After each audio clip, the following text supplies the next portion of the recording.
Hola, bueno, en este video les quiero hacer un pequeño cierre de la parte de dispersión.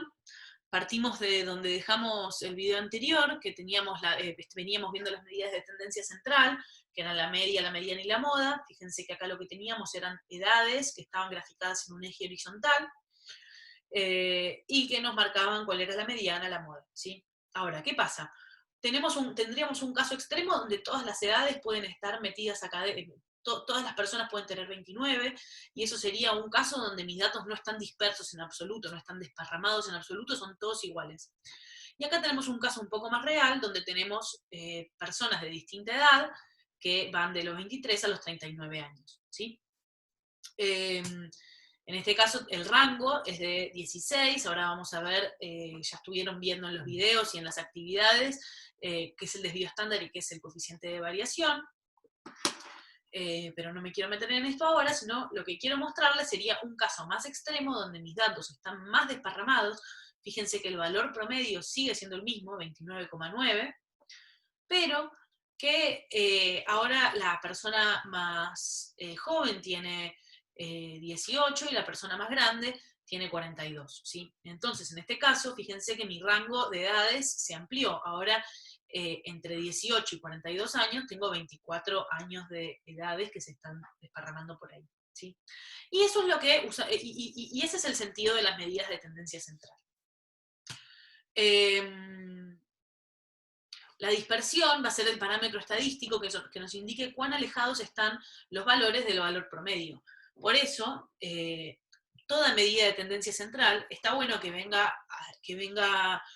en conjunto con un parámetro de dispersión, porque una medida de tendencia central, como les decía, no me va a estar hablando mucho más de mis datos, solamente me va a estar diciendo, bueno, el valor más central está por acá. Entonces, se calcula de la siguiente forma. Esto también lo pueden ver escrito como S o DS, que corresponde al desvío estándar,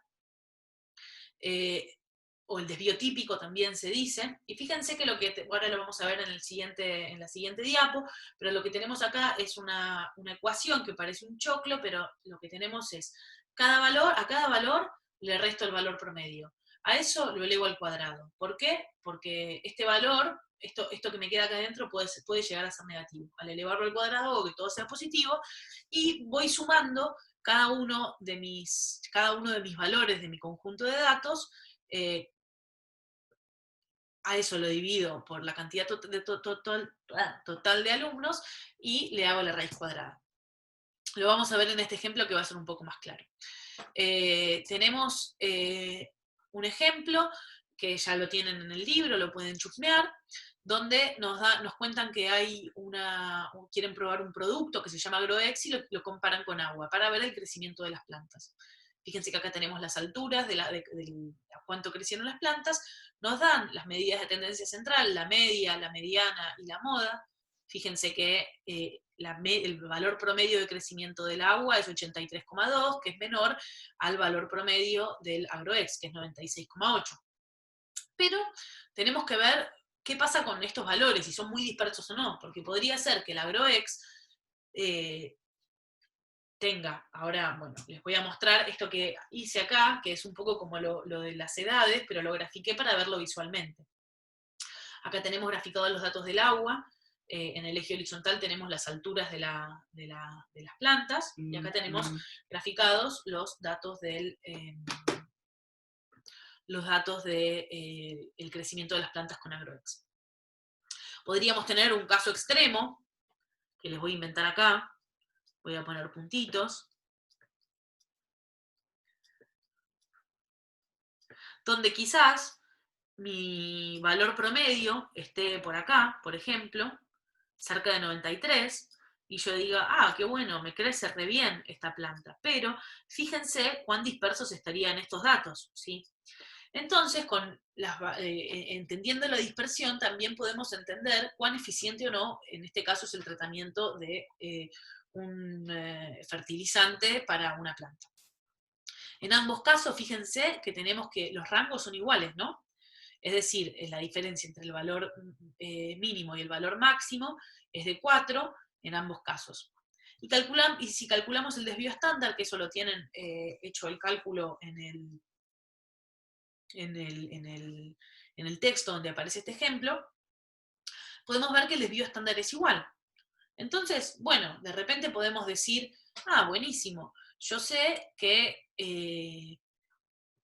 el valor promedio de las plantas tratadas con Agroex es más alto que las plantas tratadas con agua, y que en ambos casos el desvío es igual. Entonces sé que podrían, o sea, el caso extremo sería un caso donde, vamos a imaginarnos que se llama Vortex. Vortex, que es este caso que me inventé acá abajo. Este caso que me inventé acá abajo quizás tiene un valor promedio, imaginemos, de 93, o sea que es más alto que el tratamiento con el agua, 93 centímetros, el valor promedio llegaron a crecer, pero fíjense este rango, tiene un rango de 20, ¿sí? Entonces, si ustedes tuvieran que elegir entre agua y Vortex, ¿con qué se quedan? Teniendo en cuenta que el agua es relativamente gratis y el Vortex lo voy a tener que comprar. Fíjense que cuando uno está cultivando algo, me imagino, no sé, porque no soy productora de alimentos, pero me imagino que aparte de que quieras, de buscar que crezcan bastante las plantas, uno quiere buscar que crezcan dentro de todo lo más homogéneamente posible, es decir, lo más parejamente posible. Y fíjense que nos dan otro valor, que es el coeficiente de variación. El coeficiente de variación se calcula como el desvío estándar dividido el valor promedio, ¿sí? Ahora, ¿para qué me sirve este coeficiente de variación? Bueno, lo vamos a ver un poquito más adelante, pero fíjense que lo que estoy haciendo es agarrando mi valor de dispersión del desvío estándar y lo divido por el valor promedio, ¿sí? Entonces, de alguna forma lo que yo voy a estar haciendo acá es estandarizar mi valor de dispersión al valor promedio, ¿sí? En este caso lo calculamos y nos da 0,016 y 0,014. Había algunas preguntas en relación a esto que nos preguntaban si podíamos sacar las mismas conclusiones de los cálculos de los desvíos y de los cálculos del coeficiente de variación, ¿sí? Ay, perdón, me fui a la otra diapo. Acuérdense que el coeficiente de variación en ambos casos nos daba 0, en uno nos daba 0,016 y en el otro nos daba 0,014, que son bastante parecidos entre sí. Entonces, en ambos casos, yo creo que podemos sacar las mismas conclusiones. ¿Por qué? Porque nos están mostrando, lo que tenemos son dos conjuntos de datos, las plantas tratadas con agua y las plantas tratadas con Agroex, y la dispersión, es decir, que lo que yo puedo decir acá es que el Agroex tiene un efecto de mayor crecimiento sobre las plantas y que en ambos casos la variación es parecida. Entonces, les pregunto a ustedes, para que me contesten, ¿habrá sido necesario agregar el cálculo del coeficiente de variación? ¿Por qué? Y en base a esto, vamos a pasar al siguiente ejercicio, donde nos cuentan que hay un productor ganadero que le pagan más si el peso del lote es más parejo. Quiero que miren acá, ¿más parejo qué significa? Más parecido. Entonces acuérdense que lo que nosotros queríamos ver con las medidas de dispersión era si teníamos un valor promedio y muchos valores, cuán cerca o cuán lejos estaban esos valores de mi valor promedio, ¿sí? Que eso es lo que hacemos con esa cuenta, esa ecuación que les mostré, que ahora la vamos a ver nuevamente. Una palabra que probablemente hayan leído es si los valores son más heterogéneos o más homogéneos, es decir, más distintos o más parecidos. Eso es lo que en última instancia queremos ver con estas medidas de dispersión. Entonces nos preguntan cuál es el desvío estándar para las vacas y los terneros, y que lo calculemos. Para calcular el desvío estándar, lo primero que necesitamos va a ser saber el valor promedio. Para las vacas es 567 y para los terneros es 207. Y ahí usamos esta fórmula, que acá la muestro. Bueno, esta es la raíz cuadrada que me quedó cortito, perdón, lo hago así al extremo, pero fíjense que lo que estamos haciendo es, a cada valor le restamos la media, lo elevamos al cuadrado. A cada valor, 600 le restamos la media, y 567 lo elevamos al cuadrado. 500 le restamos la media, y todo eso lo dividimos por 5, y a todo eso final le hacemos la raíz cuadrada. En ambos casos, para las vacas y para los terneros. Y fíjense que acá tenemos dos valores bastante distintos de desvío estándar. Para las vacas, el desvío estándar va a ser de 55,1. Es decir, la distancia que va a haber entre mis valores, la distancia general, ¿no?, que va a haber entre cada uno de mis valores y el promedio, va a ser de 55,1. Es decir, van a estar más dispersos, va a haber una mayor distancia.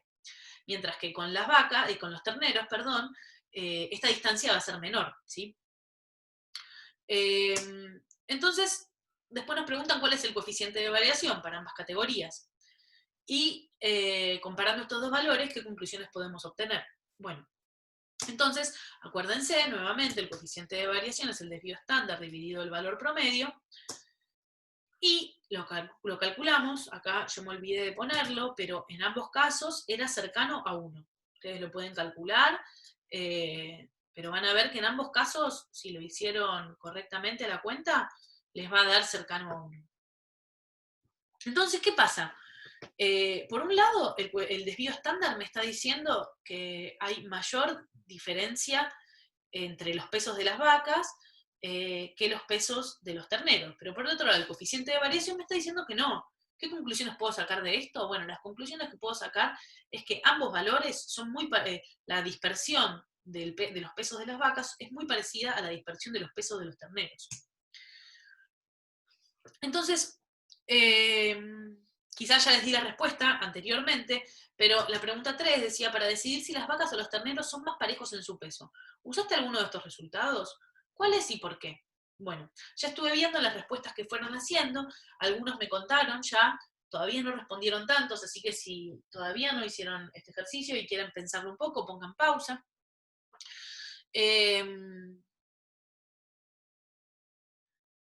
Pero fíjense que hay una gran diferencia en estos dos casos, que es la siguiente. Yo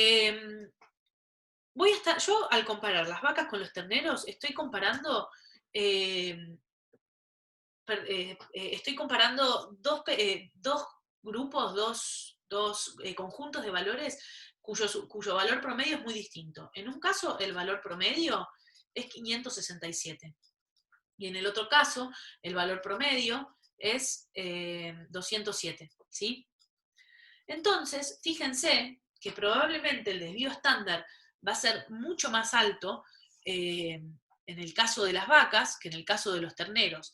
Y lo que uno logra con el coeficiente estándar, con el coeficiente de variación, va a ser comparar grupos que tienen distinta media, ¿sí? Entonces, habiendo hecho eso, habiendo hecho el coeficiente de variación, ¿qué pudimos ver? Bueno, lo que pudimos ver fue que en realidad las vacas y los terneros son igualmente parejas en su peso, ¿sí? Nos preguntan si creemos que es indispensable calcular el coeficiente de variación para esta situación. Y sí, ¿por qué? Porque fíjense que si hubiéramos tenido en cuenta solamente el desvío estándar, el ganadero hubiera dicho, bueno, solamente tengo que vender a los terneros, ¿sí?